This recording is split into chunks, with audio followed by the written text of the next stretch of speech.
Chicago winter mornings are mercilessly cold. Catalina Morales groaned as she clocked out of her shift, her feet aching from standing for 8 straight hours. The last few hours at Murphy's Diner had been brutal with the breakfast rush and 3 tables of truckers who left terrible tips. The kitchen was finally quiet after the morning chaos, grease still hanging in the air. "Good work tonight, Kat. You saved us with that last-minute double," said Olivia Chen, the shift supervisor, counting the register. Catalina managed a tired smile. Working at this 24-hour diner for 3 years, she had become the go-to waitress for the graveyard shift. "Thanks, Olivia. At least we made it through without any drama," Catalina said. In the employee bathroom, Catalina changed out of her stained uniform into a worn hoodie and jeans, then checked her phone. There was a message from Evan Lawrence. "Need to discuss Diego's future. Important business opportunity. Can we meet this week?" It said. Catalina stared at the message, her stomach twisting. "Sure. What's this about?" she asked. Evan's messages always made her nervous these days. Her ex-fiancé had been contacting her more frequently, talking about Diego's education and future. She trusted his intentions for their son, but something felt different lately. She walked to her beat-up Honda and drove through the empty streets. Snow began to fall, making the cracked windshield even harder to see through. Their apartment in Chicago's South Side was a cramped 2-bedroom on the 2nd floor of an old building. As Catalina climbed the stairs, she could hear her neighbor's TV blaring through the thin walls. "Mom, you're home." 14-year-old Diego was sitting at their small kitchen table, textbooks spread everywhere. He was eating cereal from a chipped bowl, his homework covering every inch of available space. Catalina kissed his forehead, smelling the familiar scent of his hair. "Morning, baby. Getting ready for school?" she asked. "Yes, but this algebra is killing me," he answered. Catalina pulled up the wobbly chair next to her son. Diego was smart, especially in science and history, but math had always been his weakness. "Where's Vivian?" Diego asked. "Probably still sleeping. She was up until 3 a.m. working on her Instagram posts," I said. Diego opened his mouth like he wanted to say something, then closed it again. Catalina noticed but decided not to push. Her son had been acting strange lately, more quiet than usual. She figured it was just teenage stuff. "Is Vivian still here?" he asked. "Yes, she's crashing on the couch. She said she had some late-night content creation to do," she said. Catalina's sister Vivian had been staying with them for 6 months now. She was trying to make it as a beauty influencer with her 15,000 Instagram followers. The income was unpredictable, mostly free products and small sponsorship deals. Catalina wanted to support her sister's dreams, even though money was tight. "Time for school, Diego." "The bus comes in 10 minutes, Catalina said, glancing at the microwave clock. Diego shoved his homework into his backpack and grabbed his jacket from the back of his chair. Catalina handed him a brown bag with a peanut butter sandwich and an apple. "Have a good day.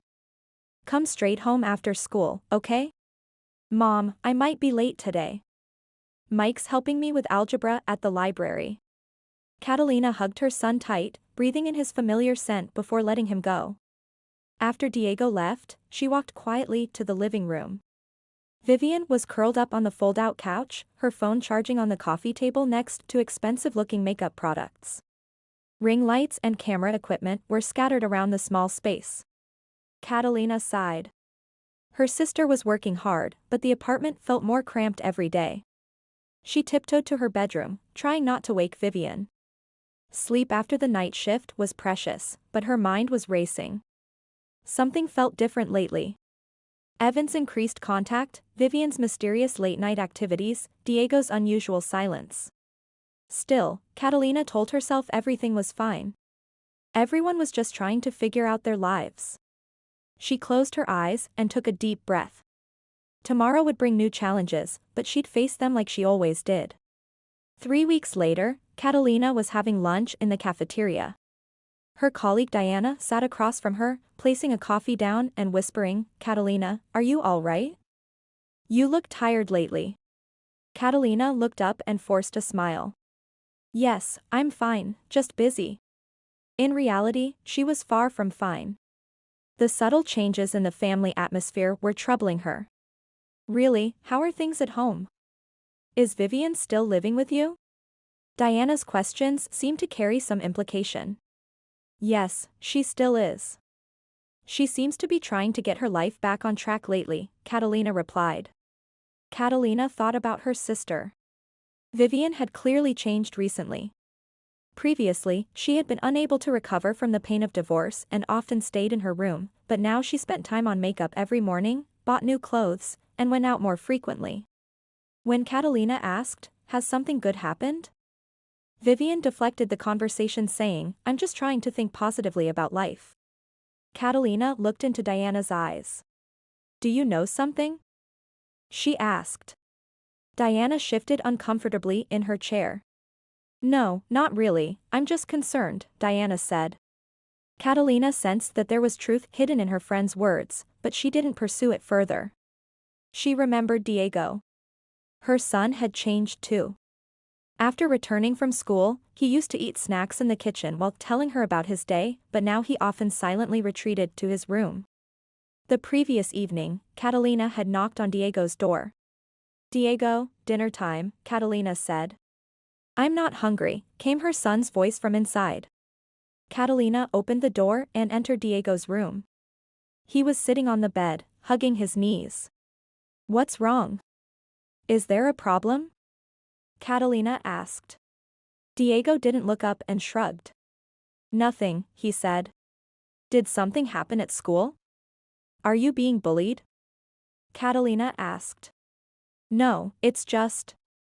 He stumbled over his words. "I don't understand grown-up business," Diego said. Catalina frowned at those words. "What do you mean?" Catalina asked.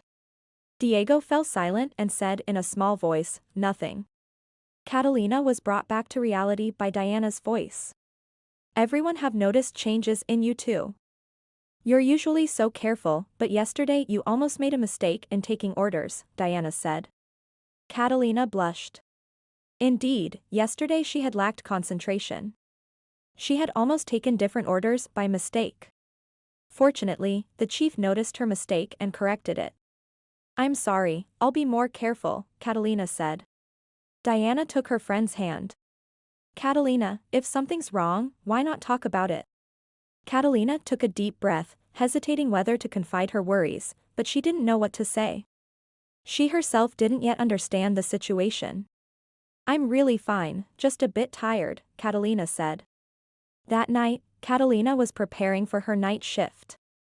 So she asked Vivian to handle Diego's dinner.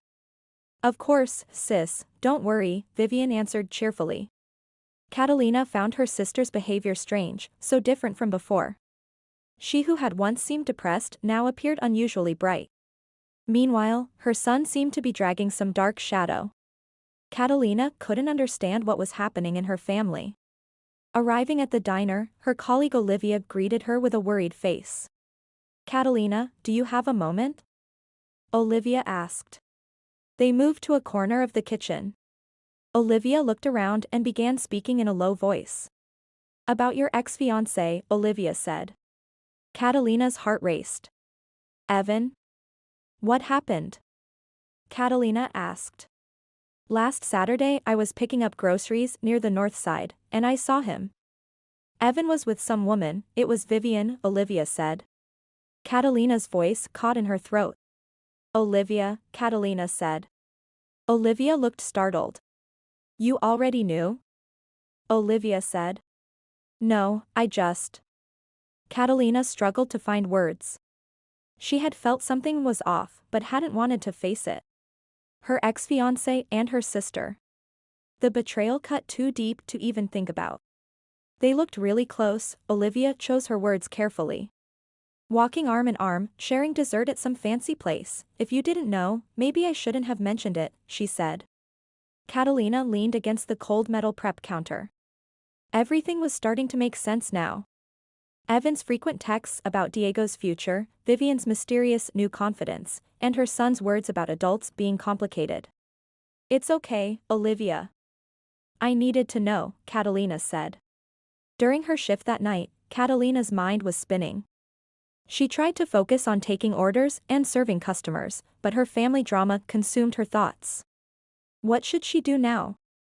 Should she confront them directly or try to find out more? If Evan and Vivian were really behind her back, everything would fall apart. At 3 a.m., her phone buzzed with an urgent notification. Diego had posted something on Instagram and tagged her. Catalina felt her stomach drop as she opened the app. The post was a screenshot of text messages. Multiple conversations between Evan and Vivian were displayed. Mom needs to see this, Diego had written as the caption. I can't keep lying anymore, he said. Catalina's hands shook as she read the messages. Plans about Diego's private school transfer, discussions about Catalina's situation, and worst of all, romantic exchanges between Evan and Vivian. Her world crashed down around her. I need to go home, she said. She grabbed her purse and ran out of the diner. Catalina drove through the empty streets with tears blurring her vision. Her hands trembled on the steering wheel. She burst through the apartment door. Diego ran to his mother. Mom, I'm sorry. I found their messages on Vivian's phone when she left it charging. They've been planning this for weeks, Diego said. Catalina felt like the floor was disappearing beneath her feet. Her ex-fiancé and her sister, plotting behind her back. And her son, carrying this horrible secret. Diego, baby. Catalina wrapped her arms around her son. You should have told me sooner, Catalina said. I wanted to, but they said it would hurt you. They said they were trying to help our family, Diego said. Catalina's heart broke for her son. At 14, he had been forced to keep adult secrets. She couldn't stand it. Mom, they want to take me away from you, Diego whispered. Catalina felt the blood drain from her face. Her ears were ringing. Everything clicked into place. Evan's sudden interest in Diego's education, Vivian's mysterious confidence, her son's strange behavior. The truth was right in front of her. Evan and my sister, she could barely speak the words. Diego nodded through his tears. They've been planning this for months. They think you can't take care of me properly because of money, he said. Catalina's world collapsed. Her legs gave out and she sank onto the couch. The betrayal of her ex-fiancé and her sister, and the burden her innocent son had been carrying. Are they? She finally managed to ask. They're still out there, Diego said, pointing to the balcony. They've been talking for hours about custody papers and moving me to a better school district, Diego said. Catalina closed her eyes. Tears streamed down her face. My baby, you knew all this time, you've been carrying this secret alone, Catalina said. Diego quietly said, I found this too. He handed her a crumpled piece of paper from his backpack. Catalina unfolded it with shaking hands. It was a printed email exchange between Evan and a lawyer. Subject line, custody modification based on mother's financial instability. The email detailed plans to prove Catalina was an unfit mother due to her low income and unstable housing situation. Catalina held the paper against her chest and cried. Her heart was breaking. Fear for her son's future and rage at their betrayal. Most painful was knowing Diego had suffered in silence. A 14-year-old boy, forced to keep adult secrets about losing his mother. She couldn't take it. I need to talk to them, Catalina said, wiping her eyes. Diego grabbed her arm. Mom, are you sure you can handle this? Diego asked. I'm your mother, and this is our family. Even if they betrayed us. Diego nodded and stayed close to her side. Catalina walked to the balcony door first. She put her hand on Diego's shoulder and squeezed gently. Diego, I'm here. No matter what happens, I'm not going anywhere, she whispered. You were so brave telling me, but you don't have to protect me anymore, Catalina said. Next, she looked at Vivian through the glass. Her sister, who she had supported through everything, who had betrayed her trust.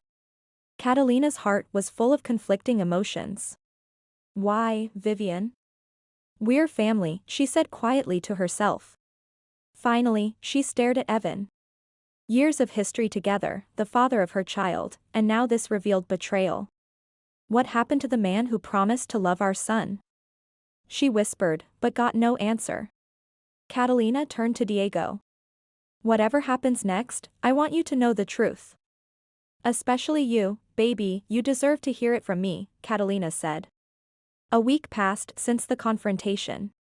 Catalina was in Diego's bedroom, watching the afternoon sun filter through their small window. Her son had been staying home from school, claiming he felt sick, but she knew it was emotional exhaustion. He spent most of his time in bed, staring at his phone or sleeping. There were small signs he was processing everything. He had started eating again and occasionally asked questions about what would happen next. It was a tiny glimmer of hope. Catalina had called in sick to work for 3 days straight. Her co-workers at the diner were worried and kept texting her.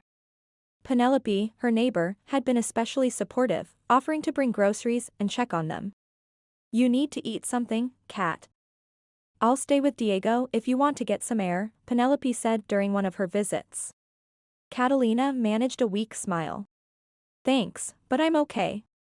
I want to be here when he's ready to talk, Catalina said. Meanwhile, Evan and Vivian had been trying to contact her for days. They had left dozens of voicemails and text messages, but Catalina hadn't responded. However, today she decided she needed answers, for Diego's sake. Diego, I'm going to step outside for a few minutes. I'll be right back. She kissed her son's forehead and walked to the living room. Standing by their small window, Catalina's emotions were all over the place. Anger, hurt, and above all, the deep sting of betrayal. However, she tried to stay calm, not to let her feelings cloud her judgment about what was best for Diego. She took a deep breath and called Evan's number. After 2 rings, he picked up. His voice sounded strained and guilty. Catalina, thank you for calling, he said. She could hear Vivian's voice in the background. Why? Catalina asked coldly as soon as he answered. There was silence on the other end. Catalina, let me explain, Evan finally said. At first, I was just trying to help Vivian with her career. She was struggling financially, he said. Help? Catalina's voice shook. You call planning to take my son away helping? Catalina asked. She heard Vivian crying in the background. Kat, I'm so sorry. This wasn't supposed to happen like this. When I realized my feelings, Evan said. And Diego found out, Catalina interrupted, her voice rising. Do you understand what you put him through? What he saw and heard? Catalina asked. The truth came out in pieces. 2 months ago, Diego had come home early from school when his math study group was cancelled. As he quietly climbed the stairs to their apartment, he heard voices from the living room. When he peeked around the corner, he saw Evan and Vivian sitting close together on the couch, holding hands and looking at legal documents. Diego froze when he heard them talking.